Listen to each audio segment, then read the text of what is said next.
반갑습니다. 송재준입니다. 몇 번에 걸쳐서 제가 말씀을 드렸던 것처럼 많은 보수우파 국민들이 이원석 검찰총장에 대해서 의심의 눈초리를 보내고 계시죠. 저는 개인적으로 좀 놀랐었거든요. 왜냐하면 이원석 검찰총장이 이재명에 대한 수사를 놓고 생각을 해봤을 때 기소를 안 한 케이스가 거의 없습니다. 뭐 대장동이 됐거나 백현동, 성남FC 이런 것도 전부 다 기소가 됐고요. 그리고 이제 그 김문기 씨를 모른다라고 했던 거, 백현동 개발은 무슨 또 박근혜 정부의 외압으로 인한 것이었다. 이런 말도 안 되는 소리 해가지고 또 선거법 위반으로 돼 있는 거. 사실상 모든 측면들에 대해 가지고 전부 다 기소를 했고 아직까지 이제 기소가 안 된 부분 같은 경우는 두 가지 정도가 있어요. 하나가 이제 그 쌍방울 대북송과 관련된 문제. 그리고 이제 두 번째 같은 경우는 김혜경과 이재명 두 사람이 법인카드에 대해서 공모다. 공모뿐만 아니라 사실상 주범이라고 할 수 있는 사람이 이재명이다라고 하는 그 법인카드에 대한 기소 요 두 가지가 아직까지 이루어지지 않았습니다. 개인적으로는 왜 그렇게 김혜경 씨와 관련된 법인카드 문제가 오래 걸리는 것인지 저는 이해가 잘 안 돼요. 제가 그래서 법리적인 어떤 뭐 지식이나 이런 것들이 부족해서 그런지 뭐 주변 사람들한테 법률 전문가들한테 물어봐도 모두가 다 하나같이 다 이해가 안 된다라고 하더라고요. 아니 그 법인카드를 어떻게 썼는지 사적으로 이용했는지 그 문제 같은 경우는 조명원 선생님이 직접 다 증언을 하지 않았냐. 증언도 있고 카카오톡도 있고 뭐 텔레그램도 있고 녹취록도 있고 그리고 결정적으로 법인카드를 쓴 내역이 다 확인이 되지 않습니까? 벌써 경기도청으로부터 압수수색까지 해가지고 다 그거를 확보한 상태인데 왜 그렇게 이렇게 간단한 문제가 아직까지도 기소가 안 되는지 대부분은 좀 이해가 안 된다라고 하시더라고요. 그 쌍방울 그 문제 같은 경우는 사실 검찰이 이미 작년 9월 달에 그 혐의에 대해서도 구속영장에 적시를 해가지고 청구를 했었습니다. 근데 이제 문제가 법원에서 그걸 이제 기각을 했었죠. 여러분들이 너무나 잘 알고 계시는 유창훈 부장판사가 당시 이제 뭐라고 했었습니까? 범죄 혐의가 아직까지 명확하게 소명이 되지 않았다. 쌍방울 그 대북 송금 문제에 대해서는 라고 하면서 기각을 또 했기 때문에 사실상 이제 기소를 못했다라는 게 이해가 되기는 되죠. 근데 지금은 이제 상황이 바뀌었습니다. 이화영에 대한 재판 결과가 나왔고 사실상 1심 재판부가 지금 명확하게 이화영의 그 대북 송금 대납 그 김성태를 통한 대북 송금 대납은 누구를 위한 것이었다? 이재명을 위한 것이었다라고 명확하게 사실상 명시하고 있는 마당에 하루빨리 일단 그 부분을 보완해 가지고 구속도 영장을 청구해야 될 거라고 저는 보고요. 그리고 쌍방울 그뿐만 아니라 김혜경 씨의 법카 문제도 하루빨리 검찰이 기소를 해야 된다라고 봅니다. 자, 그러면은 이재명에 대해서는 대부분의 것들이 이렇게 기소가 돼 있음에도 불구하고 왜 사람들이 이원석 검찰총장을 보면서 자꾸 의심의 눈초리를 보니까 제가 봤을 때는 궁극적으로 김건희 여사와 관련된 수사 이 부분에서 검찰이 좀 이해하기 어려운 모습을 보이고 있기 때문이 아닌가라고 하는 생각이 듭니다. 실제로 이원석 검찰총장 같은 경우는 김건희 여사 소환 조사 필요성에 대해서 몇 번이나 언급을 했어요. 물론 이제 김건희 여사 소환이라고 뭐 구체적으로 언급하지는 않았습니다만 이제 그 말의 뉘앙스나 이런 거를 통해 가지고 사실상 이제 소환 조사가 필요하다라는 식으로 의견을 몇 번 내지 않았습니까? 지난번에 같은 경우는 법 앞에 예외도 특혜도 성역도 없다라는 걸 수사팀에 늘 강조하고 있다. 김건희 여사에 대한 소환 조사 어떻게 됩니까? 라는 질문에 대해서 법 앞에는 예외도 특혜도 성역도 없다라고 얘기했으면 이거 당연히 소환 조사가 필요하다라는 식으로 얘기한 거 아니겠습니까? 그리고 또 그것뿐만 아니라 오늘 서울중앙지검 여러 차장들과 만났고 수사팀이 재편돼 가지고 준비가 되어 있으니 수사팀이 수사 상황과 조사 필요성을 충분히 검토해서 바른 결론을 내릴 것이라고 본다. 이런 얘기까지도 추가적으로 이원석 검찰총장이 했습니다. 여러분 잘 아시는 것처럼 수사팀이 변동이 좀 됐죠. 그런데 대부분의 이제 부장검사들 같은 경우는 유지가 됐습니다. 김건희 여사의 그 디올백과 관련된 그 문제를 수사하고 있는 수사팀도 그렇고 도이치모터스를 수사하고 있는 그 팀도 그렇고 전부 다 부장검사가 다 유지가 됐거든요. 민주당 같은 경우는 막 발광하지 않았습니까? 서울중앙지검장이 바뀌게 되면서 이창수 서울중앙지검장 오면서 이제 그 부분에 대해서 무슨 뭐 또 수사팀 바꾸고 김건희 여사 수사를 갖다 방해할 것이다라고 생쇼를 치고 난리를 쳤는데 안 바뀌었잖아요. 아무런 문제가 없습니다. 그렇기 때문에 검찰 또한 마찬가지로 그렇게 이제 김건희 여사 한 명을 위해 가지고 움직이고 있지 않다라는 걸 보여주고 있고 실제로 지금 이원석 검찰총장의 메시지도 그렇게 우리가 해석할 수가 있겠죠. 근데 이게 문제가 뭐냐면은 김건희 여사 수사에 대해서는 그렇게 법 앞에 예외도 없고 특혜도 없다라고 얘기하고 총선이 끝나고 난 다음에 실제로 검사 3명을 갖다가 이 디올백 수수와 관련된 의혹을 수사하는 형사 일부에 추가 투입까지 하는 이런 적극적인 모습을 보인 반면에 희한하리만큼 이원석 검찰총장이 김정숙에 대해서는 뭔가 좀 열과성을 내지 않는 듯한 모습을 보인 거 아니냐 이런 지적이 나오거든요.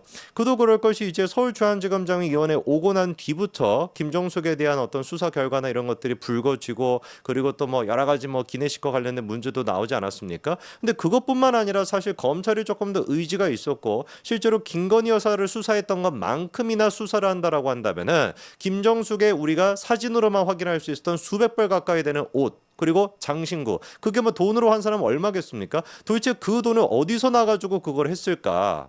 그렇게 뭔가 사비를 털어가지고 했다라고 하는 게 문재인 측의 주장이었는데 어떻게 된 것인지 사비를 털었다라고 하는 문재인의 재산은 늘어나지 않았습니까? 이러다 보니까 말의 앞뒤가 안 맞는 것이고 생각할 수 있는 건 특활비를 썼다라는 거 말고는 없는데 정말로 문재인 정부에서 특활비를 통해서 김정숙의 장신구나 옷 같은 거를 썼고 그리고 그거를 대통령 기록관으로 넣는지도 지금 확인이 제대로 안 된단 말이에요. 그 옷이 어디로 갔는지를 지금 모르지 않습니까? 청와대 무슨 뭐 장롱에다 놓고 갔습니까? 그것도 아니잖아요. 청와대에 있었던 책상까지도 뭐 집으로 가져간 거 아니냐 이런 얘기까지 나오는 판에 그러면 특활비를 통해 가지고 영부인의 옷을 사고 장신구를 사고 그거를 자기가 사적으로 입고 다녔다라고 한다면은 이거만큼 심각한 사안이 뭐가 있겠냐고요. 맨날 지들 같은 경우는 무슨 뭐 검찰이 특활비로 뭐 정수기를 갖다 놨다. 살다가 정수기 한 달에 만 얼마 내는 거 그거를 특활비로 썼다라 그래가지고 발광을 했던 게 그게 민주당 아닙니까? 근데 이거는 옷 수백 벌, 장신구 수백 개, 수천 개를 갖다가 그런 식으로 했으면 이거만큼 큰일이 날 게 뭐가 있겠냐고요. 대통령 기록관 또한 마찬가지로 우리가 압수수색할 수 있습니다. 서울고검에 영장이 있으면 충분히 우리가 압수수색할 수 있거든요. 그래서 이 부분에 대해 가지고 한동안 굉장히 논란이 많이 됐다가 정권이 바뀌고 난 뒤에는 어떻게 된 것이 싹 얘기가 사라져 버렸었는데 혹시나 이 부분에 대해 가지고 이원석 검찰총장이 수사를 하겠다라는 의지가 부족한 거 아니냐. 아니 김건희 여사 문제 같은 경우는 수사팀을 3명이나 추가로 투입할 만큼 이렇게나 의지를 보이면서 왜 도대체 김정숙에 대해서는 제대로 수사를 안 하냐라는 식의 비판의 목소리가 나올 수밖에 없는 거 아니겠습니까? 그래서 지금 이제 서울중앙지검장 이창수 지검장이랑 그리고 또 이원석 검찰총장이랑 묘한 또 입장 차이를 보이고 있다 이런 지적도 있습니다. 이원석 검찰총장 같은 경우는 김건희 여사의 어떤 소환 조사 필요성에 대해서 공감하는 분위기고 이창수 지검장 같은 경우는 공감하지 않는 분위기다. 뭐 이런 지금 해석도 여러 가지가 나오고 있는데 애당초 이 문제 같은 경우는 소환조사 자시고 이런 거 필요 없이 빨리 불기소로 끝내야 되는 문제입니다. 아니 디올백 문제 같은 경우는 제일 중요한 포인트가 청탁금지법이거든요. 근데 청탁금지법 위반에는 뭐에 대한 조항이 없습니까? 배우자에 대한 처벌 조항이 없어요.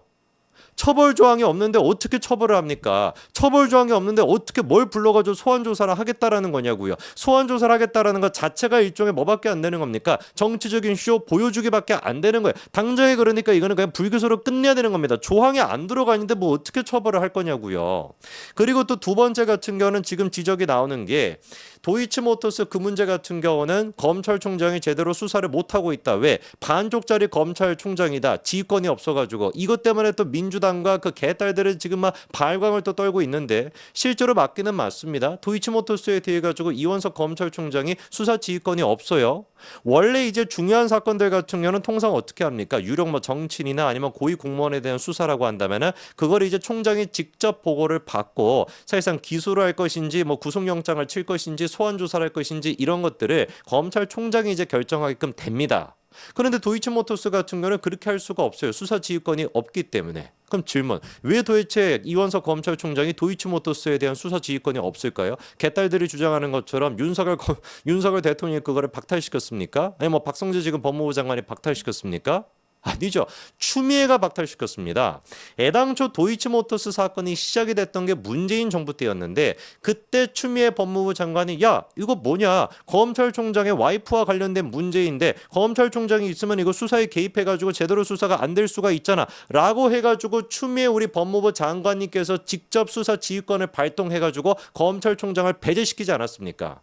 배제를 시켜놨기 때문에 그 사건에 대해 가지고 여전히 검찰총장에 대한 수사지휘권이 배제가 돼 있는 게 4년 동안 유지가 되고 있는 거에 불과한 거예요. 거꾸로 생각해 봤었을 때 그만큼이나 윤석열 검찰총장을 사상 초유로 법무부 장관이 수사지휘권을 발동해서 배제까지 시켜놓고 탈탈 털었음에도 불구하고 아무것도 나오지 않은 게 도이치모터스입니다. 그렇게 해석이 되는 거 아니겠습니까? 모르고만 더 수사를 할 거냐고요. 1심 재판부 또한 마찬가지로 명확하게 선을 그었습니다. 김건희 여사가 이 지금 문제에 대해 가지고 기소가 된 사람에 대해 가지고 공모했다라고 하는 게 입증되지 않는다라고 명확하게 선을 그었습니다. 그저 계좌가 김건희 여사가 투자를 조금 잘 해달라고 맡겨놨던 그 계좌가 범죄에 사용이 됐다라는 것뿐인 것이지 김건희 여사는 그걸로부터 어떤 이익을 받은 것도 없고 공모했다라는 것도 아무것도 입증이 안 됐다라는데 왜 아직까지도 이거를 불기소 처분을 안 하는 겁니까?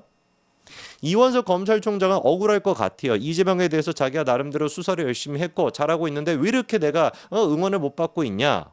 제가 봤을 때는 김건희 여사에 대해서만큼은 이 이원석 검찰총장이 정치적인 모습을 보이고 있다라고 많은 보수우파 국민들이 생각하고 있는 것 같습니다. 저 또한 마찬가지로 그런 생각이 들 정도라고 한다면 이원석 검찰총장이 하루빨리 법 앞에 평등하다. 그 평등이라고 하는 원칙을 생각해 봤었을 때 디올백이 됐거나 도이치모터스가 됐거나 불기소 처분을 하는 것이 맞습니다. 여기까지 말씀드리겠습니다. 감사합니다.